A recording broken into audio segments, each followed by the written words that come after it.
former Vice President Kamala Harris is taking you inside her last-minute presidential campaign in the new memoir, 107 Days. And we're honored that she's back for the first time since the election. Please welcome Kamala Harris.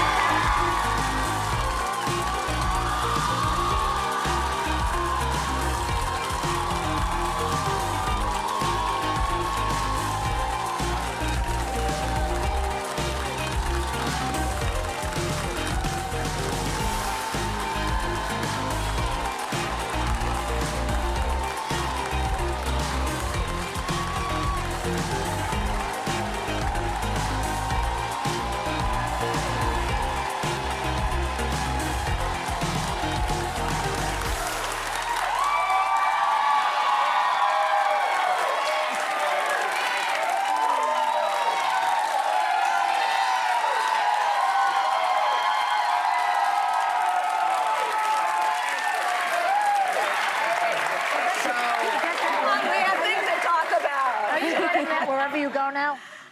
Well, you know, a lot of people are coming up to me crying, actually. Crying, yeah.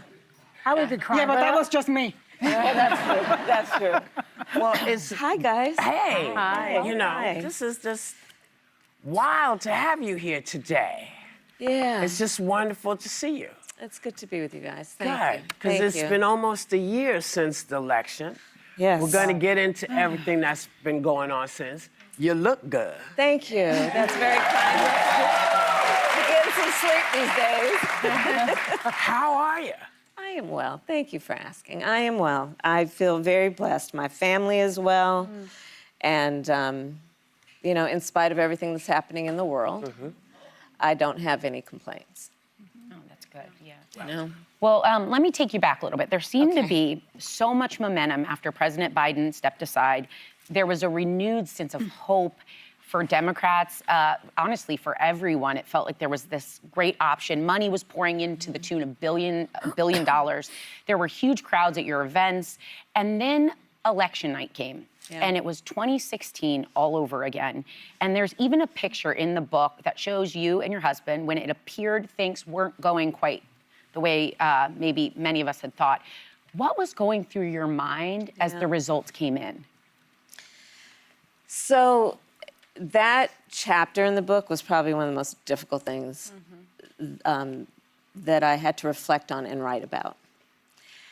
In fact, Doug and I, my husband, it wasn't until I was writing that chapter that we had ever talked about election night.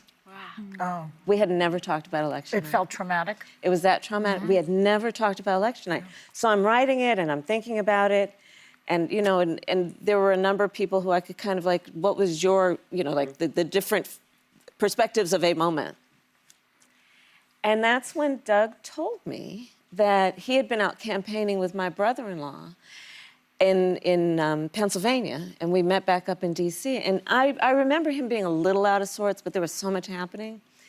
But on his way back from a rally where there was an incredible amount of enthusiasm, people on the ground were like, we got it, we're going to do this.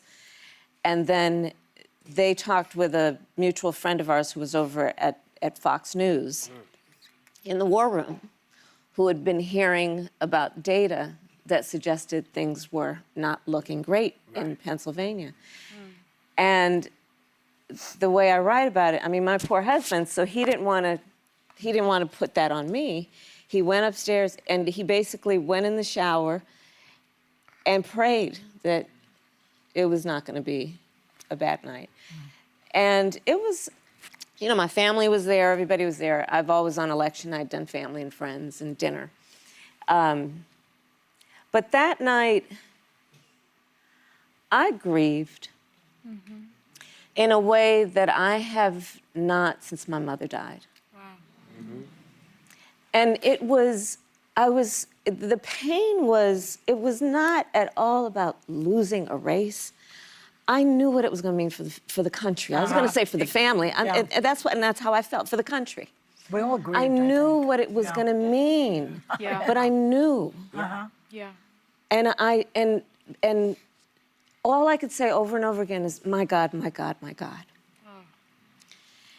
It was very difficult. I mean, I know everyone many people experienced it in different ways. But yeah. Yeah, well, I was at that Philadelphia rally the night before, and I was Yeah. sitting behind your husband, Doug, and Maya and your family.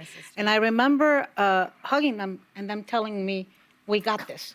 I felt so good going into Election Day, and then I read in the book that you did too. I went into Election Day thinking you were going to win. Yeah. So did you. Yeah, I did. So, I mean, it was a very tight race, but ultimately, if you have to pin it down to one thing, what was the primary reason, do you think, that you lost? There are many factors, I think, that played into the outcome of that election. But I think probably one of the biggest in my mind is we just didn't have enough time. You didn't have We didn't enough have what? enough time. We didn't have enough time. Oh, yeah. Well, you didn't. And, I mean, one of the reasons I wrote the book is this is unprecedented. Think about this. Yeah. That there's a race for president of the United States. The current sitting president is running for re-election. 3.5 months from the election, he decides not to run. The sitting vice president then takes the mantle, running against a former president of the United States who had been running for 10 years with 107 days until the election. And by the way, another piece of what is unprecedented and a bit historical about that race, it is the closest presidential race in the 21st century in terms of the outcome. Wow. The closest. Say that again, because he likes to say over and over again he's got a mandate. And that's part of why I wrote this book, because history will talk about this race. Yeah. It is part of American history. And it was important to me that when history is written, that my voice be present about what that experience is.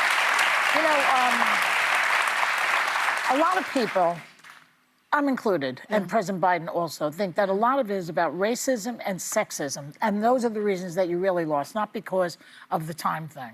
What do you say to that? Do you think this country will ever elect a woman president? In my lifetime, probably not. I beg to differ. I believe that we will. And listen, you know this, and I've been honored to be on this show many times and talk with this esteemed group. Every office I've held, I've been the first. Yeah. Usually the first woman, and then often the first woman and the first person of color. The only time actually I was the second, when I was the second Black woman ever elected to the United States Senate in its hundreds of years history. So I'm not naive. Race and gender do play a factor in some people's minds about how they vote. But my history tells me, because I have been the first in all of those, that people ultimately want to know that this is the best person to do the job, and that's their focus, and that's how I've always run. I've never run as a woman or as a person of I know, but color. you and Hillary I have run Clinton- because I believe I'm the best to do the job.